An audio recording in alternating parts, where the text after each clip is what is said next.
Nasa labas.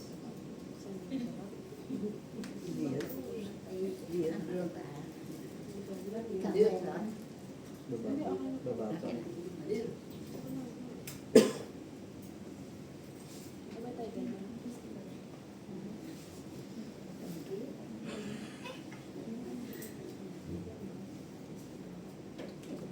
Sa bawal mo dito. Tanggalin mo na kasi yung lyrics. Tanggalin mo. Hindi mahanap ng power ko.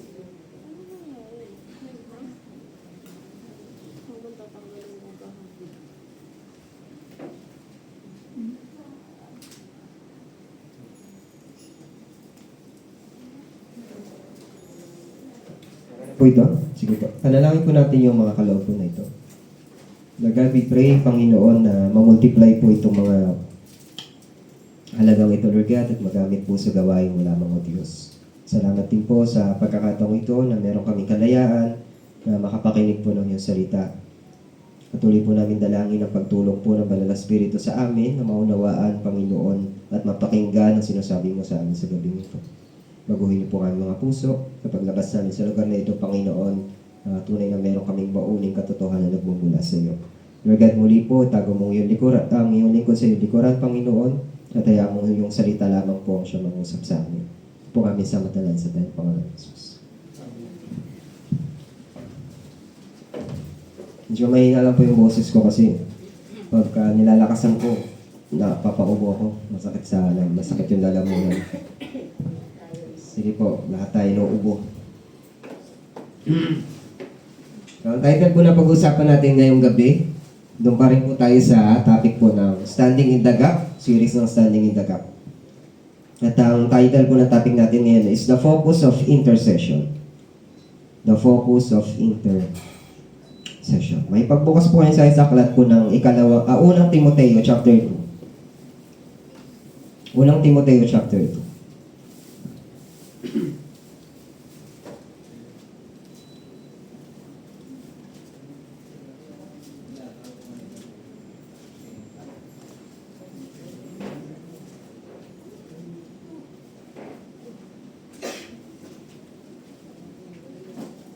Unang Timoteo chapter 2 verse 1 to 4.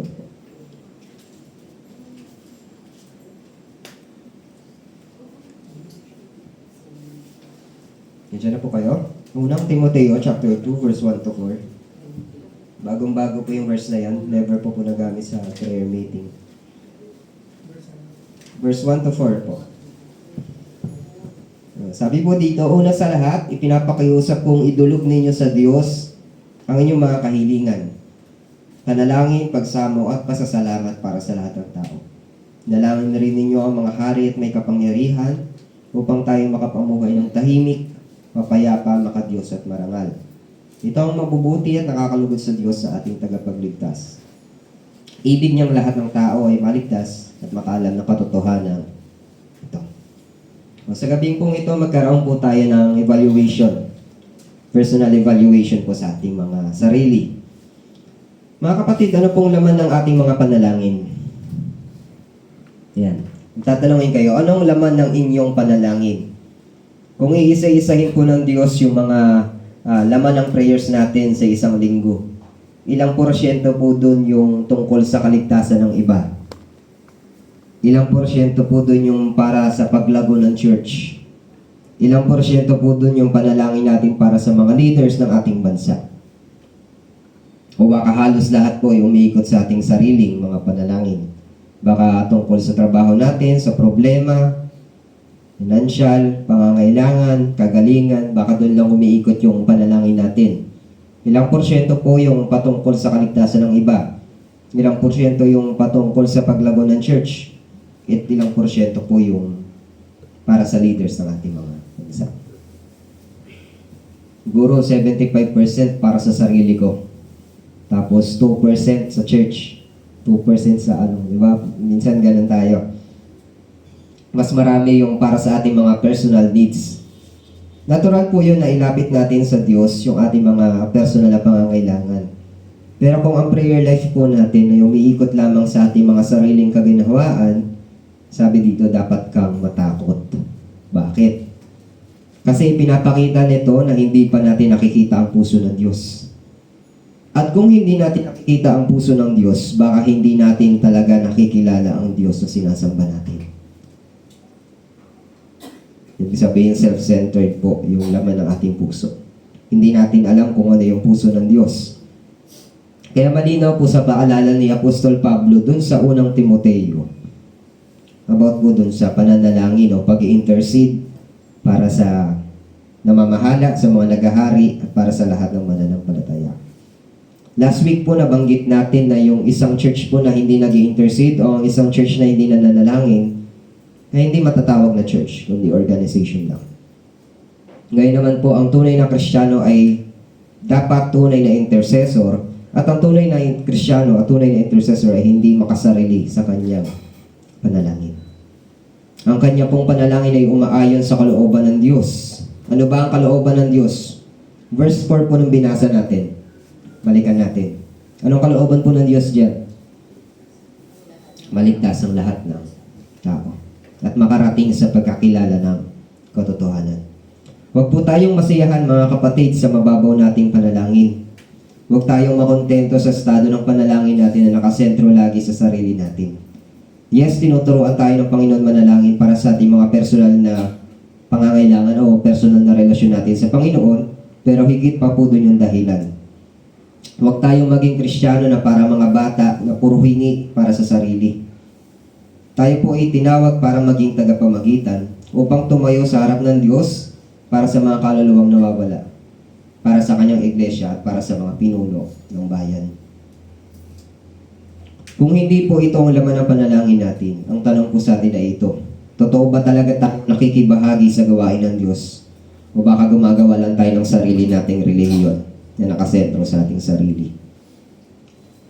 Last week po, natalakay po natin na ang pagiging intercessor at tagapamagitan ay tawag ng Diyos. Lahat po tayo ay tinatawag ng Diyos na tumayo sa gap. Hindi lang si pastor, hindi lang yung mga leader, kundi bawat isa sa atin na tinubos ng ating Panginoong Jesucristo. Naalala niyo yung responsibilidad natin. Pero ngayon, pag-usapan po natin, sino yung mga dapat nating ipanalangin? Sino yung focus ng ating intercession? Isipin po natin yung isang doktor. Ilang taon ba nag-aaral ng isang doktor? Tagal, no? O, sabihin natin 10 years. 10 years nag-aral bago maging isang doktor. Pero pag nung naging doktor na siyang inalagaan niya lang yung sarili niya. Hindi siya nag-alaga ng pasyente. Hindi ba't walang di ba sayang yung kanya nag-aralan? Ganon din po sa ating mga Kristiyano. Kung ang prayer life natin umiikot lang sa atin at hindi sa iba, hindi natin natutupad yung tinatawag na intercession for others. Walang sa-isa yung pagiging Kristiyano natin. Kaya sa passage po natin ngayong gabi, tinuturo ni Apostol Pablo kung sino ang dapat focus ng ating panalangin. Tatlo lamang po ito, madaling matandaan. Una po, sino mga dapat ipanalangin? Hindi na to bago, alam niyo na to. For the lost and broken. Dapat daw po natin ipanalangin yung mga naliligaw, yung mga hindi nakakilala sa Panginoon. Agree pa kayo dito? Ipapanalangin ba natin? Romans chapter 10 verse 1.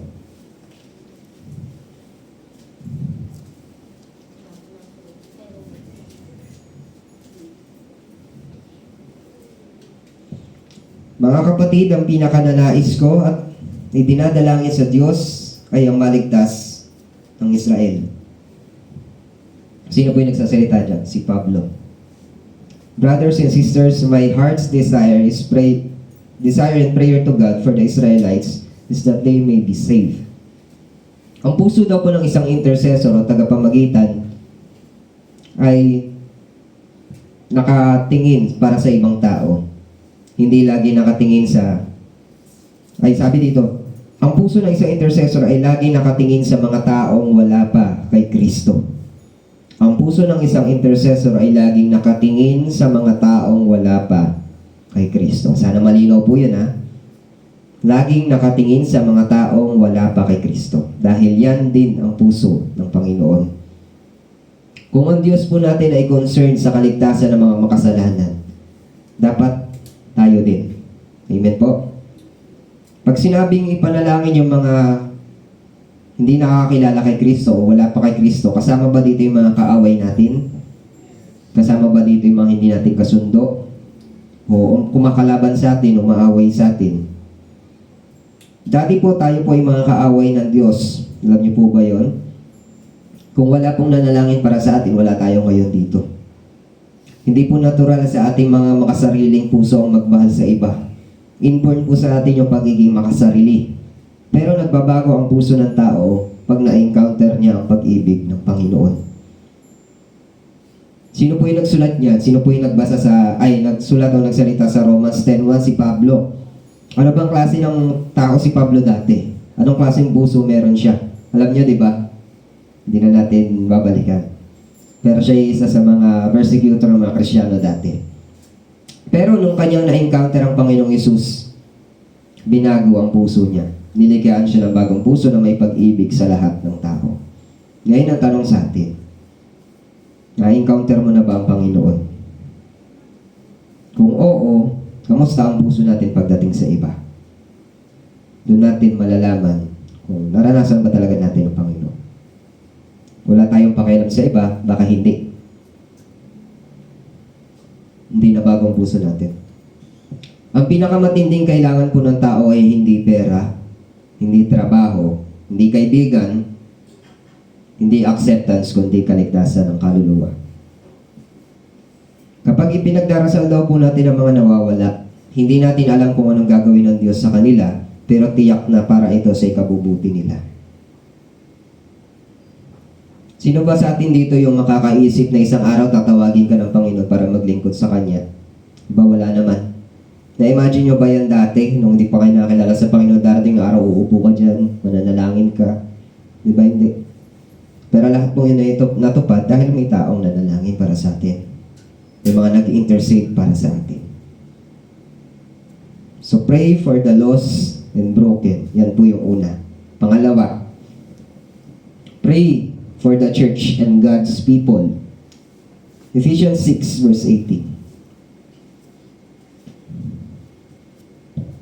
Sulat nyo na lang yung mga verses.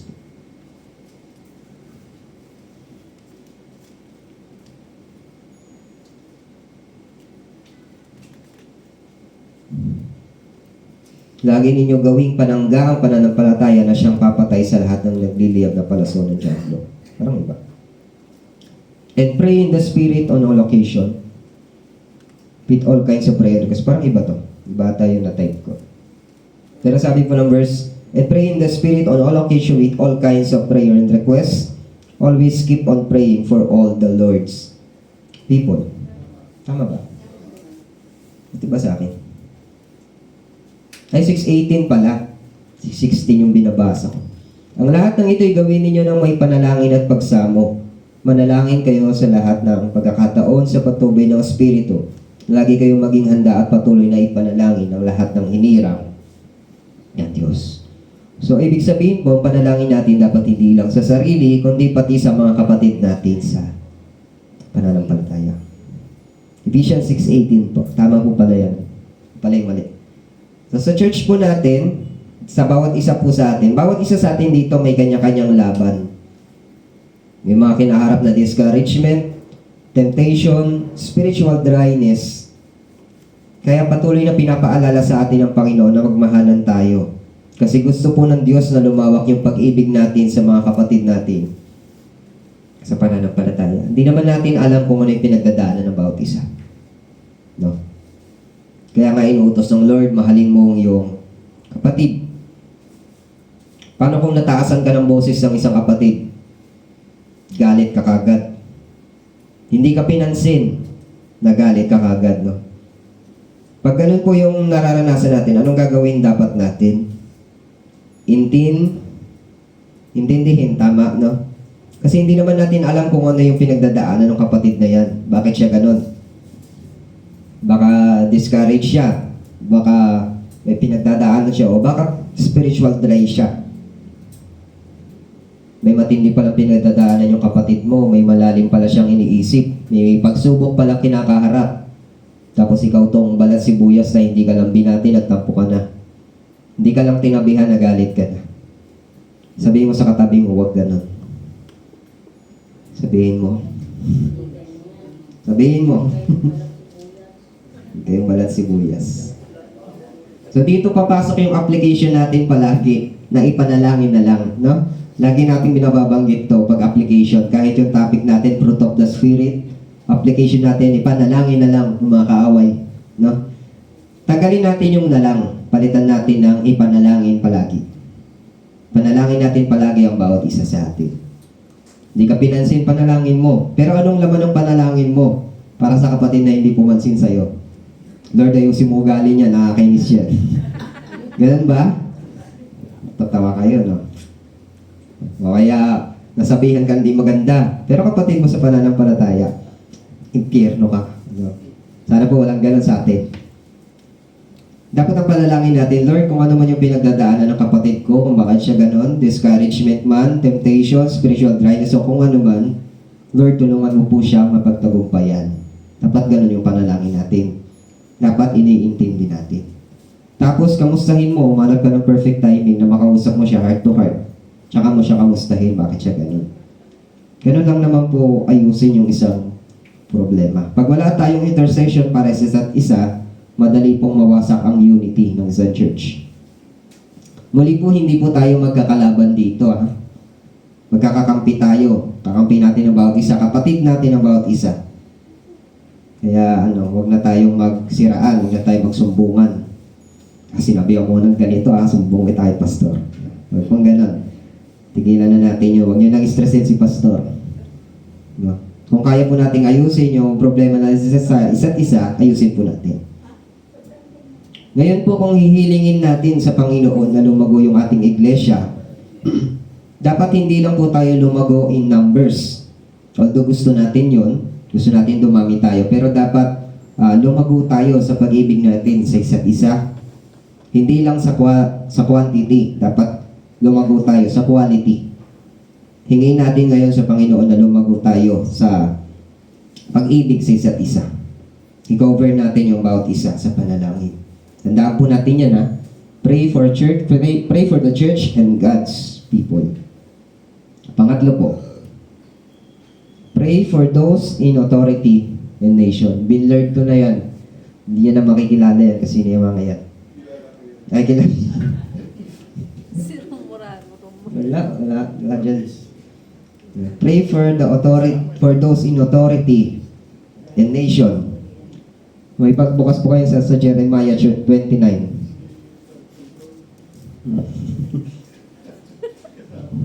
Wala yan, ginugel ko lang po yan. Random yan? Random. Si Pangulo kasi yung nalabas eh. Jeremiah 29 verse 7.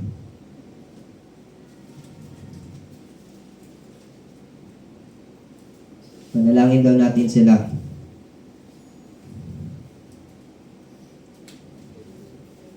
Ito, instruction to ng Panginoon sa bayang Israel po nung sila ay nasakop o nasa pamamahala sila ng Babylons.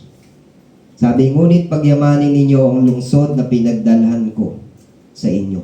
Idalangin ninyo sila kay Yahweh sapagkat kayo rin ang makikinabang kung sila'y muunlad. Going back po dun sa original context po nito, yung Israel na nasakop sila ng Babylons, na exile sila sa Babylon. At yung mga Babylon na to, hindi ito mababait. Ginawa din sila mga alipin ito. At anong instruction sa kanila ng Panginoon? Ipanalangin nyo yung lugar na yon na pinagdalhan ko sa inyo. Anong panalangin po yung sinasabi ng Lord doon? That we may live peaceful and quiet lives in all godliness and holiness. Diba? Panalangin daw natin yun. Well, kagaya po niyan, praying for those in authority in the nation, hindi po ibig sabihin na kailangan natin sang-ayunan lahat ng ginagawa ng gobyerno. At hindi rin po ibig sabihin na batikusin natin sila. Ano po, nakakalungkot. Karamihan ng classmate ko sa seminary, may mga posts na nagko-condemn dun kay Joel Villanueva.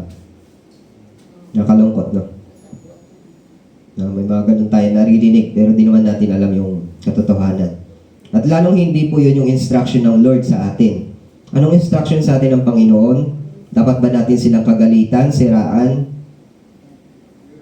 Diba? Ipanalangin natin sila, no? Hindi yung sinishare post mo pa yung ano, no? Panalangin po natin sila. Hindi naman natin alam yung totoo na nangyayari. Wala tayong alam dun. Pag tayo ba yung nakaupo dun, may panukala kang magagawang makakabuti sa bansa, di ba? Wala naman tayong alam dun Sila yung nandun, so we must pray for them. Paalala mo sa katabi mo, baka makalimutan niya, may responsibilidad ka, sabi mo sa katabi mo. Responsibilidad natin ay panalangin pong itong mga pangulo, itong mga namumuno sa atin, kasi sila po yung nagde-decide sa direksyon ng ating bansa.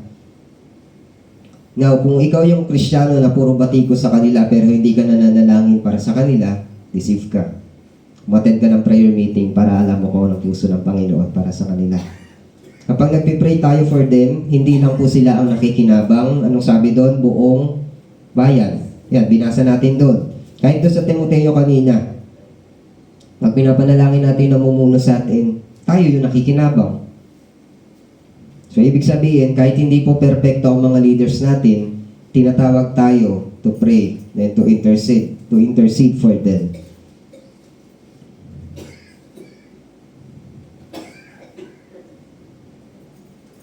Tigilan niya yung panonood dun sa pang-famous na speech niya. So, bilang application po.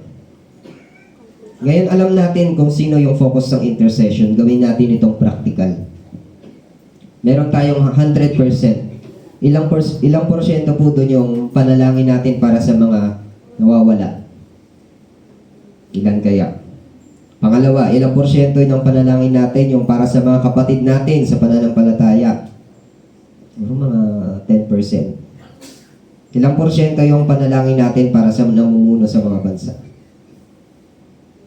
Di ba? Madali pong tandaan yung tatlong yan. Kung maaari lamang, dapat tigto 25 yan 25 para sa mga nawawala, 25% para sa mga kapatid sa pananampalataya, 25% para sa mga namumuno sa atin. Tapos yung another 25% para sa sarili mo na. Hindi ka naman nawalan. Ang intercession po ay parang bridge. Tayo pong nagdudugtong sa Diyos at sa taong nangangailangan. Bilang conclusion po, huwag po nating sayangin itong pribilehiyong ito dahil hindi po lahat ng tao sa mundo ay may access directly sa ating Panginoon. Pero tayo bilang mga anak ng Diyos, may access tayo sa Kanyang kaharian. Ang intercession po ay hindi lang what I need, but what they need. At kapag tayo tapat dito, nasusunod ang kalooban ng Diyos. Ano po muli ang kalooban ng Diyos? Maligtas ang lahat. Pag tayo po naging tapat dito sa tungkulin na ito, maliligtas na ang lahat. Mamumuhay tayo ng payapa, tahimik.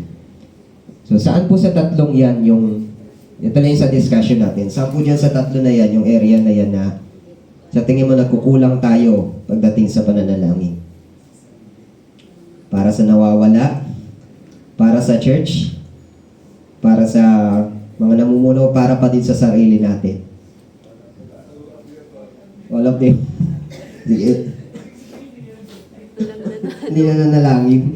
Sige po, pag-pray tayo. Tapos po, punta tayo sa discussion group natin. Lord, thank you sa short revelation mo sa amin, Panginoon. Lord, alam na namin itong bagay na ito. Hindi na ito bago sa amin, Panginoon. Ganun pa man, Lord, fail pa rin kami, Panginoon, pagdating sa area na ito. May mga lapses pa rin kami, may mga pagkukulang pa rin kami, at may mga nakomit pa rin kami, mga pagkakamali na hindi dapat. Ganun pa man, humingi kami na tawad sa iyo, Lord. Linisin niyo po ang aming mga isipan, linisin niyo po ang aming mga puso. Kung may nasabi man kaming hindi maganda sa gobyerno namin, sa kapatid namin sa mananampalataya. Kung nagalit man kami sa mga tao sa labas na hindi nakakilala sa iyo, tawarin niyo kami, Panginoon. Kung ang sentro ng panalangin namin, puro sarili namin, puro kailangan namin, hindi namin hinanap yung puso mo, Diyos. Hindi kami naging tapat sa office na ito. Patawarin mo kami, Lord.